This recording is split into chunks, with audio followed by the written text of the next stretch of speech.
हम सभी धर्मों को मानते हैं। हम अजमेर भी जाते हैं, हम गुरुद्वारे भी जाते हैं, मंदिर भी जाते हैं, दरगाह भी जाते हैं, हम हर जगह जाते हैं। तो हम हर एक जितने भी धर्म है, हम सब धर्मों को इक्वल मानते हैं। हिंदू मुस्लिम ना हो तो फिर समाज कैसे चलेगा, पॉलिटिक्स कैसे चलेगी, कलेश कैसे चलेंगे, जो इनको बांटने वाले लोग हैं वो कैसे चलेंगे। बस मैं तो ये बोलना चाहूंगा यार, इन चक्करों में मत पड़ो। पॉलीगैमी दो शादी, पॉलीगैमी दो शादी, उसके अलावा कुछ नहीं था। मेरी रणवीर भाई की दोस्ती थी, किसी ने नहीं देखी। मेरी साईं कीर्तन के साथ दोस्ती थी, किसी ने नहीं देखी।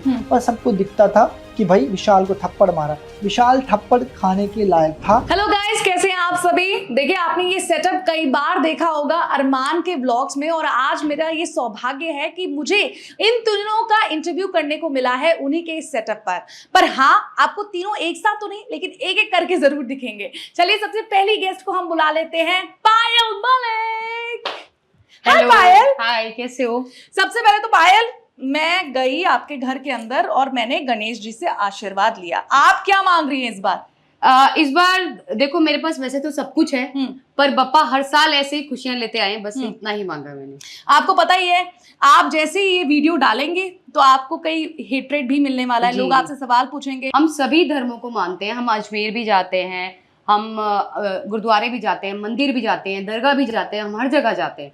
तो हम हर एक जितने भी धर्म है, हम सब धर्मों को इक्वल मानते हैं। हाँ, हम बाय हिंदू ही हैं, ऐसा नहीं है हम मुस्लिम हैं, पर हम अजमेर शरीफ बहुत ज्यादा जाते हैं, और हमें आज तक जितना भी मिला है अजमेर शरीफ की बदौलत ही मिला है। अच्छा, पोस्ट बिग बॉस लाइफ कैसी चल रही है? पोस्ट बिग बॉस लाइफ बीच में तो बहुत ट्रबल हो गया था, क्योंकि इतना ज्यादा हेट मिल रहा था, किसी ने भी हमें इंडिविजुअल खेलते हुए नहीं देखा। हर किसी ने यही देखा कि अरमान जी को तो सिर्फ ये कि इसकी 2 बीवियां हैं, और हमें ये कि ये दोनों एक घर में कैसे रहती हैं। तो बस वो ये, मैं ज्यादा दिन वहां रही नहीं, 1 हफ्ते में मैं बाहर आ गई, ना मैं खेल पाई, ना लोग मुझे जान पाए। और मेरे निकलने के बाद कुछ ऐसा नेगेटिव हो गया कि अरमान और कृतिका को लोगों ने नेगेटिव ही बना दिया। आपको क्या लगता है कि आपके घर से बाहर निकलने के बाद क्या अरमान और कृतिका का गेम डाउन हुआ? क्या वो इमोशनली वो सपोर्ट नहीं मिल पाया, या अरमान का ध्यान कहीं ना कहीं बाहर था कि यार पायल किसी परेशानी में तो नहीं? एक्चुअली क्या है ना कि अरमान और कृतिका बहुत अच्छा खेल रहे थे, बहुत ही अच्छा खेल रहे थे। बीच में कुछ ऐसी चीज आई थी कि मेरी वजह से उनका गेम थोड़ा खराब हो गया था। कुछ ऐसी चीज थी जो मैं बोल गई थी अपने व्लॉग्स में, और जब इंटरव्यू हुआ वहां पे बिग बॉस में, तो वही चीज जो है मीडिया ने वहां जाके बोल दी। जो चीज मेरे मुंह से सुननी चाहिए थी वो मीडिया ने वहां जाके बोल दी, जिससे कि उनका जो गेम है ना वो थोड़ा खराब हो गया था। वो सुनने के बाद अरमान और कृतिका उस गेम में नहीं रहना चाहते थे। उनको ये था कि नहीं, बस हम घर जाएं और हमें घर पे देखना है कि क्या हो रहा है, कि पायल ऐसा क्यों सोच रही है। जो एक डिवोर्स की बात हुई थी, उस बारे में बात कर रही हूँ। अच्छा, ये बताइए कि घर से निकलने के बाद आपको क्या लगता है कि अब भी कोई बिग बॉस खेल रहा है निकलने के बाद भी, कि कैमरा के लिए कुछ कह देना? अभी तो देखो, काफी लोग हैं ऐसे जो अभी भी बिग बॉस के टाइटल लगा के अपना काम कर रहे हैं, पर देखो उनका काम है, वो तो करेंगे। बाकी ऐसा ज्यादा तो मुझे देखने के लिए मिला नहीं। अच्छा, बिग बॉस 18 के लिए अगर आपको ऑफर आया तो पायल जा रही है? नहीं, बिल्कुल भी नहीं जा रही हूँ, क्योंकि अभी जो है बहुत सारे काम, हमारे बहुत सारे बिजनेस जो है वो गोइंग ऑन है। तो अपने बिजनेस को अभी सेटअप करने के लिए हमें तकरीबन साल से 2 साल देना है, और साथ ही साथ बच्चे भी जो है थोड़ा ग्रो अप हो रहे हैं, अब वो हमारे बिना नहीं रह पाते हैं। अगर यही ऑफर हमें पिछले साल आया भी था, पर उस टाइम भी बच्चे छोटे थे, तो हमने मना कर दिया था। तो अभी तो ऐसा कोई चलिए, अब तक ये क्लैरिटी है कि बिग बॉस में आप नहीं दिखेंगे, लेकिन कोई एक ऐसा कंटेस्टेंट जो आपके बहुत क्लोज रहा हो और आप उसे बिग बॉस 18 में देखना चाहती हैं? बिग बॉस 18 में मैं नीरज गोयल भैया को देखना चाहती हूँ, क्योंकि उन्हें खेलने के लिए बिल्कुल नहीं मिला, और वो बहुत अच्छे प्लेयर हैं, बहुत अच्छे इंसान है। अगर उनको एक मौका मिले बिग बॉस 18 में खेलने का, तो मैं चाहूंगी कि वो खेलें। अच्छा, लोग कहते हैं कि बिग बॉस के घर के अंदर तो रिलेशंस बन जाते हैं, लेकिन जैसे इंसान बाहर आता है तो दूसरे का फोन ही नहीं उठाता।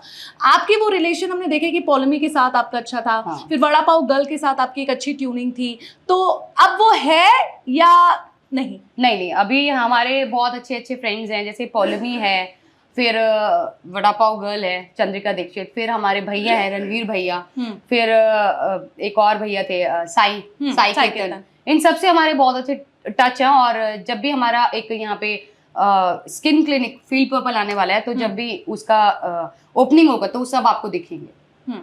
चलिए पायल, आपसे बात करके बहुत अच्छा लगा। अब वक्त हो गया है हमारी दूसरी कंटेस्टेंट यानी कि दूसरी मेहमान का, उन्हें भी बुला लेते हैं। Thank you very much Payal. Thank you, bye bye. अच्छा, अगले मेहमान को मैं बुला लेती हूँ, लेकिन अगर मुझे उसका इंट्रो देना होगा तो उस पर लोगों ने एक शिकायत की है कि बिग बॉस में इतने ज्यादा कंटेस्टेंट को नहीं दिखाया जितना कृतिका मलिक की एक्सरसाइज को दिखाया, उनको जिम में दिखाया। चलिए आइए उन्हें बुला लेते हैं जोरदार तालियों के साथ। कृतिका मलिक। हेलो, कैसी हो? All good. कृतिका जी, पहले तो ऑडियंस जानना चाहती है, क्या वो कोई पुर्ची उर्ची खाई है क्या आपने और पायल ने जो वेट ऐसे घटा है?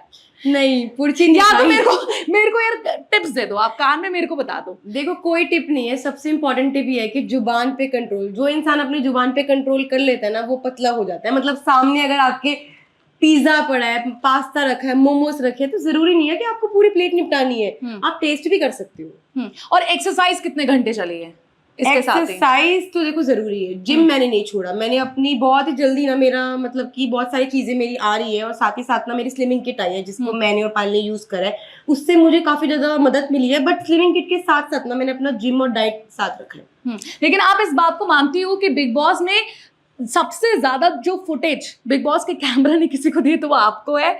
अगर कृतिका सुबह उठ के जिम पहुंच जाती है तो कैमरे सारे उस तरफ मूव कर जाते हैं। एक्चुअली मुझे ना ऐसा लगता था कि बिग बॉस में सिर्फ एक लड़कियों में से सिर्फ मैं ही थी जो जिम जाती थी, क्योंकि मेरे साथ अरमान जी थे। और ना उन्होंने ना हमेशा एक ऐसा रखा हुआ है कि तुम्हें ना अपनी लाइफ में जिम रखना ही है, क्योंकि देखो फिट रहोगे तभी हिट रहोगे। तो जिम ना मतलब कि मेरे को 5-6 साल हो गए करते हुए, तो एक धीरे धीरे ना एक बॉडी को आदत भी बन जाती है। तो फिर मैंने अपना बिग बॉस में जाके भी यही था कि जिम जाऊंगी। और मेंटली भी दिमाग कूल रहता है, क्योंकि एक ऐसे घर में जहाँ हर कोई चाहता है कि कैसे इसको मात दे दूं, वहां पर फिजिकली स्ट्रांग तो है, मेंटली भी। मतलब मैं ना ये बोलूंगी वर्षा की ना, आप ना जिस घर में होते ना, वहाँ पे आपका कोई ना बाहर की दुनिया से आपका कांटेक्ट नहीं होता, तो कहीं ना वो जो घर है ना आपको खाता है। मतलब कि थोड़ा सा कोई छोटी सी बात भी हो जाती है, खाना कम मिलता है, नींद कम मिलती है, घर में आप 16-17 लोगों के साथ हो जिनको आप जानते नहीं हो, आपकी अंडरस्टैंडिंग मैच नहीं करती, कभी आपने बातचीत नहीं की होती, तो बहुत सारी ऐसी चीजें होती है कि आपके जो ओपिनियन है क्लैश हो जाते हैं। तो ऑटोमेटिकली ना मुझे ऐसा लगता है कि दिमाग ना गर्म ही रहता है वहाँ पे। अच्छा, ये डिसीजन बिग बॉस में जाने का, आप ऑफ कोर्स आपका इंडिविजुअल डिसीजन था, लेकिन बिग बॉस से निकलने के बाद हेटरेट भी मिले हैं, ट्रोल्स भी आप बहुत हुई हैं, तो आपको क्या लगता है कि सही डिसीजन था या गलत? मुझे ऐसा लगता है कि ना डिसीजन हमारा सही था, क्योंकि आज से ना कुछ साल पहले भी हमें बिग बॉस को ऑफर आया था कि बिग बॉस हमें बुला रहे थे, बट अब उस टाइम पे कुछ चीजें ऐसी थी कि हम नहीं जा पाए। तो अभी हम गए हैं, बट हाँ लोगों ने काफी ज्यादा ट्रोल करा है। मतलब 2 शादियों को लेके एक टॉपिक ऐसा बना लिया मुझे, अरमान जी को और पायल को, कि मतलब मुझे ऐसा लगता है कि अगर मैं बिग बॉस में भी गई थी ना, तो 1-2 शादी के अलावा किसी के पास कोई और क्वेश्चन ही नहीं था कि कोई थर्ड क्वेश्चन हमसे कर पाए या गेम से रिगार्डिंग कर सके। नहीं, सबने एक ही टॉपिक पकड़ा हुआ था कि 2 शादी, पॉलीगैमी।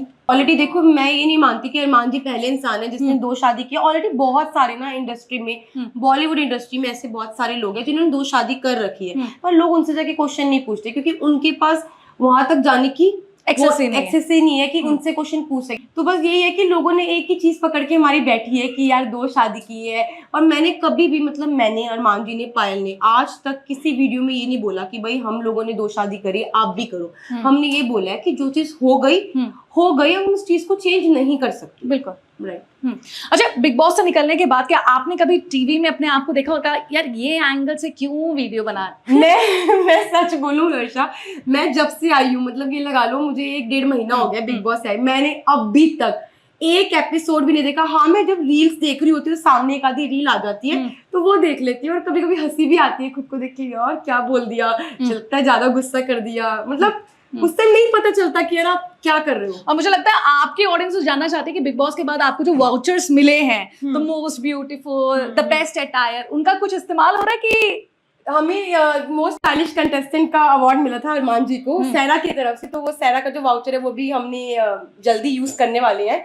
और साथ ही साथ एक वाउचर और मिला था हमें होंडाई की तरफ से, होंडाई बाइक का था, उसके अंदर हमें वाउचर मिले थे, तो वो भी हमने यूज करे हैं। अरे क्या बात। अच्छा, बिग बॉस 18 शुरू होने वाला है। पायल से भी मैंने ये सवाल पूछा था और आपसे भी जानना चाहती हूँ कि कोई एक ऐसा कंटेस्टेंट आपका फेवरेट हो जो इस बार आप बिग बॉस 18 में देखना चाहते हो? मैं ना पर्सनली चाहती हूँ कि ना मैं नए कंटेस्टेंट देखूँ, ये सब नहीं देखूँ, क्योंकि मुझे ऐसा लगता है कि पब्लिक भी ना नए कंटेस्टेंट देखना चाहती है, क्योंकि ऑलरेडी जो कंटेस्टेंट रह चुके हैं, जिन्होंने खेल लिया, उनको दोबारा नहीं देखना चाहती। तो मैं चाहती हूँ बिग बॉस 18 में सारे नए कंटेस्टेंट देखूँ, कोई रिपीट नहीं। चलिए, अब वक्त आ चुका है, आप ही अनाउंस कर दीजिए किसका। तो गाइस, अब वक्त आ गया है one and only mister Armaan Malik का आने का। तो भाई जोरदार तालियों के साथ स्वागत करती हूँ पतिदेव जी का। अरमान मलिक प्लीज आ जाइए। अब बारी है अरमान मलिक की, जिन्होंने बिग बॉस की टीआरपी को उफान में ले आए, ऐसा उनका कहना है। चलिए आइए जोरदार तालियों के साथ इनवाइट करते हैं अरमान मलिक। नमस्कार नमस्कार वर्षा, कैसे हो? अरमान, सबसे पहले तो ये सेटअप देने के लिए बहुत बहुत शुक्रिया। थोड़ा हमने कहा अरमान बजट कम है, तो अरमान ने बकायदा ये सेटअप लगाया, ये कैमरा लगाया, और कैमरे के पीछे जो शख्स दिख रहे हैं वो भी अरमान ने दिला दिया। Actually क्या था, इतना दिलदार क्यों है आप? असल में क्या है, हम दिलदार है, हरियाणा वाले दिलदार होते हैं। और दूसरी बात ये था कि वर्षा चंडीगढ़ पहुंची और वर्षा ने बोला इंटरव्यू करना है, तो मैंने बोला भाई तेरा घर है, जब मर्जी आ। क्योंकि ना क्या था, मुंबई की मीडिया ने सबने इंटरव्यू ले ही लिया था, तो दोबारा इंटरव्यू दे के दोबारा गंदी थोड़ी करवानी है। तो मीडिया का बहुत बहुत थैंक यू। बहुत सारे ऐसे सवाल थे मतलब जिनका कोई सिर पैर नहीं था। अगर बिग बॉस के अकॉर्डिंग मुझसे पूछते तो अच्छा लगता, पर सवाल वो थे कि भाई कैसे रहते हो, कैसे खाते हो, कैसे फिजिकल होते हो। तो मैं कहना चाहूंगा एक बारी भाई सलमान भाई के घर की तरफ मुंह करना, बोलना कि तुम्हारी जो दोनों माँ एक घर में रहते उनसे भी पूछो ना एक बार जाके, फिर आपको करारा सा कुछ जवाब भी मिलेगा और बहुत सारी चीजें ऐसी मिलेगी कि मुझे लग रहा है कि तुम कैमरामैनिंग भूल जाओगे। चलिए अरमान, मूव ऑन। सबसे पहले तो ये बताइए कि पोस्ट बिग बॉस लाइफ कैसी चल रही है, क्या कुछ नया होने वाला है, और क्या दर्शक फिर से आपको स्क्रीन पे देखने वाले हैं, टीवी स्क्रीन पर? बिल्कुल, बहुत जल्दी देखने वाले हैं। और उसके साथ साथ बिग बॉस के घर ने बहुत सारी चीजें सिखाई हैं। अपना पराया तो चलो पहले ही पता था, उसके बाद ये सिखाया कितना बोलना, कहाँ बोलना। क्या होता है ना कि बिग बॉस के घर में हमने जो बातें की हैं उसको कट करके दिखाया जाता है। 24 घंटे का जो शेड्यूल है, समझो अगर मैं आपको बोलता हूँ कि हर आदमी चाहता है आपके पास 2 वाइफ हो, पर ऐसा होता नहीं है, घर खराब हो जाते हैं। तो वो दिखाते हैं कि आपके पास 2 वाइफ हो। सिर्फ इसको प्रोमो में डाल देंगे। हाँ, इसको प्रोमो में डाल देंगे और उसके बाद वो पूरी बात नहीं दिखाते, सिर्फ इतना ही दिखाते हैं और पीछे की बात काट देते हैं कि इससे घर खराब होते हैं। तो बिग बॉस की जो टीम है भाई, उनको सैल्यूट है। वो अपनी टीआरपी के लिए किसी की भी माँ बहन कर सकते हैं। अच्छा, दूसरा, ये जो वाउचर्स आपको मिले उसका उपयोग हो रहा है कि नहीं? भाई क्योंकि देखो, मोस्ट स्टाइलिश हो गया। बीच में मेकर हैं जिन्होंने हमें हायर किया था। अगर बात की जाए तो अब तक हमारी पेमेंट भी नहीं आई है। मैं इस चीज़ का प्रूफ दे दूँ, रिकॉर्डिंग भी बहुत सारी। और वाउचर सिर्फ वो दिखावे के लिए थे, अब तक कोई कैश नहीं हुआ जी। अच्छा, कई लोग कहते हैं कि रियलिटी शोज की पेमेंट इतनी जल्दी नहीं आती, और कई लोग तो ऐसा भी कहते हैं एक टाइम के बाद कि हमें तो पेमेंट मिली ही नहीं। बिल्कुल, जो बीच के मेकर होते हैं ना, जो आपको हायर करके सामने तक लेके जाते हैं, वो सारा पैसा खुद ही खा जाते हैं। हकीकत तो ये है। और जो बिग बॉस की टीम है उनको सैल्यूट है। मुझे लगता है कि उनसे ज्यादा प्रोफेशनल कोई नहीं है। वो उनसे कॉन्टेक्ट करेंगे, आपसे बात ही नहीं करेंगे। तो जो बीच के लोग हैं वो आपके सारे पैसे वैसे सब खा जाते हैं। उसके बाद जो मुझे वाउचर मिले हैं, जो मुझे अवार्ड मिले हैं, बहुत सारी ऐसी चीज़ें, जो मेरी पेमेंट है, तो अब तक एक पैसा नहीं आया। अच्छा, बिग बॉस 18 शुरू होने वाला है। पहली बात तो कौन ऐसा कंटेस्टेंट है या आपका कोई क्लोज फ्रेंड हो जो आप चाहते हो कि अपना रियल टैलेंट और ये दिमाग से खेल सकता है, वो इस बार बिग बॉस 18? मैं तो ये चाहूंगा कि जितने मेरे दोस्त हैं, जितने मेरे चाहने वाले हैं, जिंदगी में बिग बॉस ना जाएं। क्योंकि आप कितने भी अच्छे हो, आपको गंदा दिखाते ही दिखाते हैं। बिग बॉस का घर है वो, वहां पे कोई पॉजिटिव नहीं दिखता आपको। वहां पे सिर्फ आपको नेगेटिव दिखाते हैं, आपको कलेश दिखाते हैं। कुछ लोग मुझसे पूछ रहे थे कि बिग बॉस के घर में जाने वाले लोग दुनिया को क्या मैसेज देते हैं, तो मैंने उसको साफ साफ बोला था कि बिग बॉस के घर से आप मैसेज नहीं दे सकते। हर घर में लड़ाई है, हर घर में कलेश है, हर घर में चालबाजी है, पर क्या ना, हर घर में कैमरा नहीं है कि लोग देख लें। बिग बॉस के घर में कैमरा है और उस चीज के लोग आनंद ले रहे हैं। पहले क्या होता था ना कि आज से 10 साल पहले पड़ोस में चुगली होती थी, थर्ड पार्टी को पता लग जाता था। तो आज के दिन लोग घर नहीं घुसने देते, तो वो बिग बॉस बन गया। अच्छा, लेकिन जो कंटेस्टेंट जिनकी बुरी किस्मत है, अब वो जा रहे हैं, तो उनको क्या एडवाइस दोगे आप? मैं ये बोलूंगा भाई, सोच समझ के जाना, सारे चिट्ठे खोल देंगे तुम्हारे। ठीक है, जो नहीं भी है वो भी खोल देंगे, जो है उनको तो दिखाएंगे।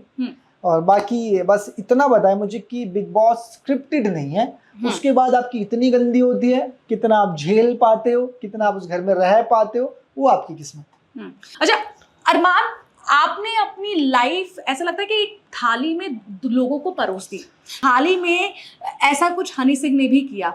उन्होंने प्रॉपरली तरीके से बताया कि हाँ यार मैंने गांजा फूका है, मैंने ड्रग्स किया है, मैंने कोकेन किया, लेकिन मैं आपको चाहता हूं कि आप ऐसा ना करें क्योंकि मेरी जिंदगी बर्बाद हुई। और फिर उसके बाद 8-9 साल बाद उन्होंने कम बैक किया है और उनका एक हिट सॉन्ग आया है।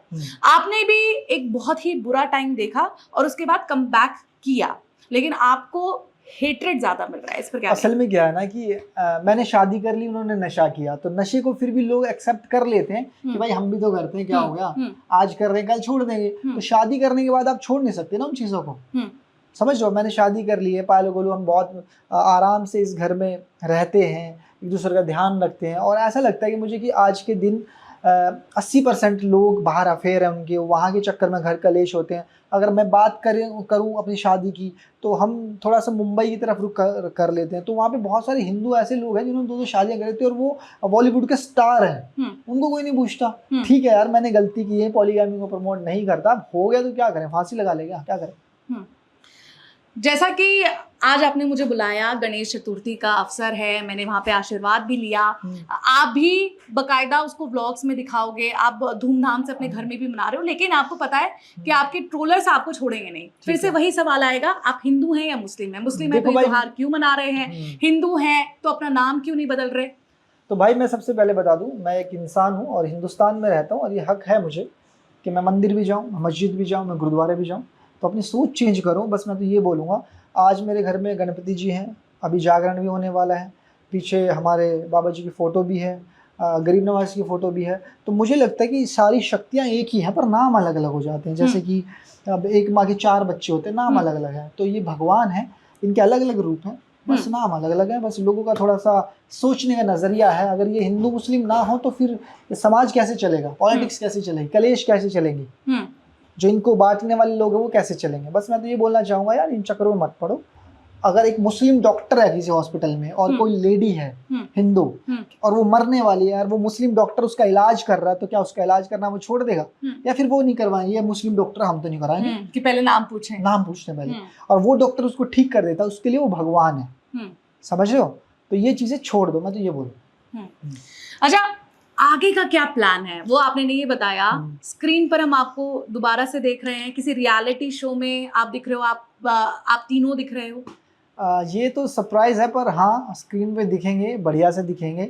और अब की बारी हमने धमाका किया था, पर मैं बताना चाहता हूँ सभी लोगों को, बहुत सारे रोस्टर भाई हैं जो चीज़ों को लेकर रोस्ट करते हैं, अपने चैनल चला रहे हैं। मैं तो कहता हूँ अच्छी बात है, चलाओ अपने चैनल, पर किसी को ना इतना गंदा मत करो कि चंद पैसों के लिए सामने वाले की आप गंदी कर रहे हो। बिग बॉस का घर देखा आपने, उसमें मैं कैसे खेला, पर वो किसी ने नहीं देखा। बस पॉलीगैमी 2 शादी, पॉलीगैमी 2 शादी, उसके अलावा कुछ नहीं था। मेरी रणबीर भाई की दोस्ती थी, किसी ने नहीं देखी। मेरी साईं केतन के साथ दोस्ती थी, किसी ने नहीं देखी। पर सबको दिखता था कि भाई विशाल को थप्पड़ मारा, विशाल थप्पड़ खाने के लायक था।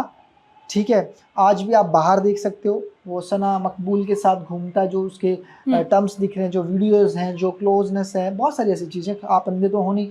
वहाँ पे उसके बाद एक जिम की वीडियो वायरल हुई थी। तो मुझे लगता है कि लोग ना अंधे हैं, उनको लगता है यार अरमान ने थप्पड़ मार दिया, फेम के लिए मार दिया। तो मारा तो भाई बिग बॉस को बाहर निकालना चाहिए था ना। मैं तो अपने घर बैठा था छोटे से प्लेटफॉर्म पे, बिग बॉस ने मुझे बड़े प्लेटफॉर्म पे रख के पूरी दुनिया को दिखाया।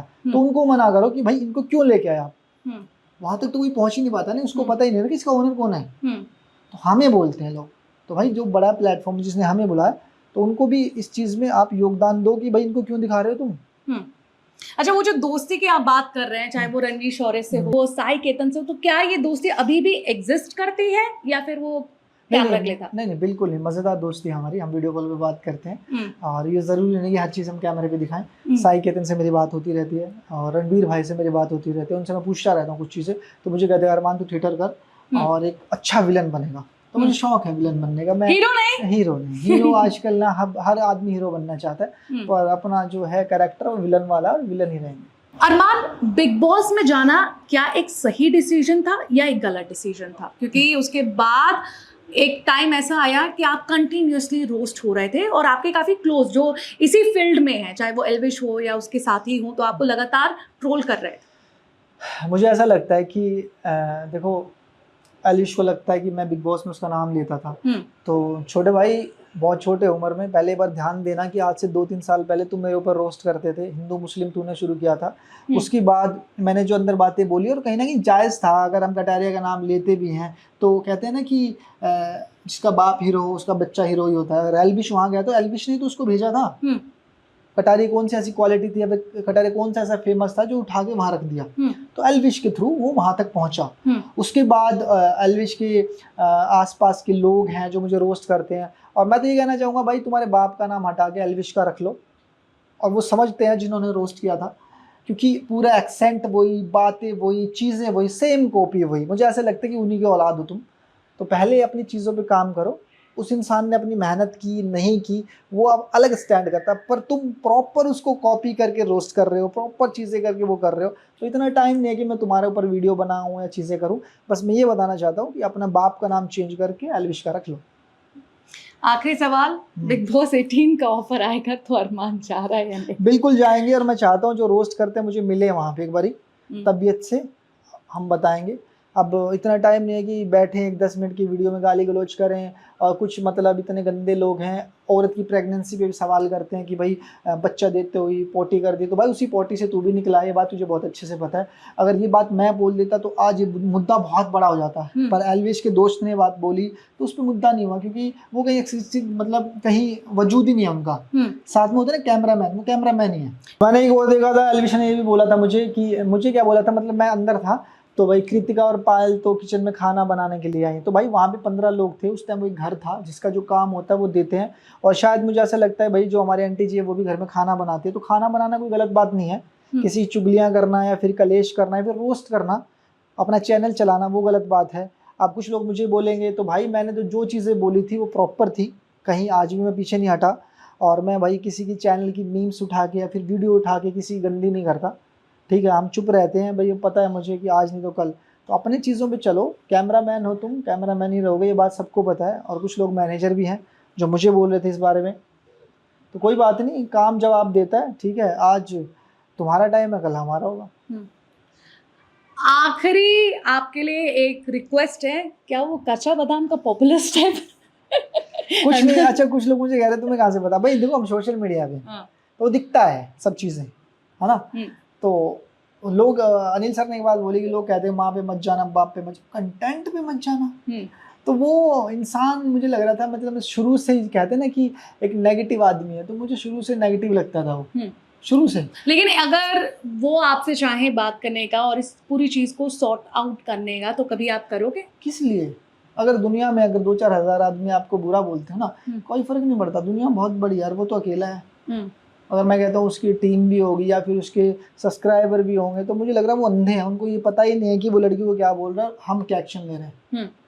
बस सिंपल सी बात। तो चलिए अरमान, हमारे साथ ढेर सारी बातचीत करने के लिए आपका बहुत बहुत शुक्रिया, और लास्ट शाउट आउट अपने उस गाने को दे दीजिए जो जल्द ही रिलीज होने वाला है। तो भाई 14 तारीख को नंबर 1 रिकॉर्ड पे गाना आने वाला गंडासा, और बहुत ही प्यारा ट्रैक है हरियाणवी। सुनना, बताना और कमेंट करना बिल्कुल मत भूलना। नमस्ते।